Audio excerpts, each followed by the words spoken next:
அஸ்ஸலாமு அலைக்கும். Hello friends, இது நேற்று எடுத்திருந்த விலாக் தான். நேற்று டின்னருக்கு பார்த்தீங்கன்னா சட்னி தான் வந்து பண்ணிகிட்ருக்கேன். தேங்காய், உடச்ச கடல, புளி, 2 காஞ்ச மிளகா, கூடவே கொஞ்சமாக வேர்க்கடல, 2 பல் பூண்டு, தேவையான அளவு உப்பு, கொஞ்சமாக தண்ணி ஊற்றி நல்லா ஃபைன் பேஸ்ட்டாக அரைச்சி எடுத்துக்கலாம்.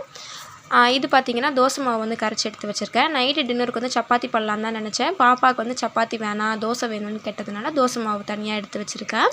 சட்னி வந்து இப்போ பார்த்திங்கன்னா அரைச்சிக்கலாம். சட்னி வந்து அரைச்சி எடுத்து வச்சாச்சு. இன்றைக்கி நான் சட்னி வந்து தாளிக்கலை, வேர்க்கடலை சேர்த்ததுனால நல்லாயிருக்கும். இது பார்த்திங்கன்னா ஆஃப்டர்நூன் வச்சுருந்தா தக்காளி தொக்கு சப்பாத்திக்கு நல்லா இருக்குன்றதுனால நான் கொஞ்சம் எடுத்து வச்சுருக்கேன்.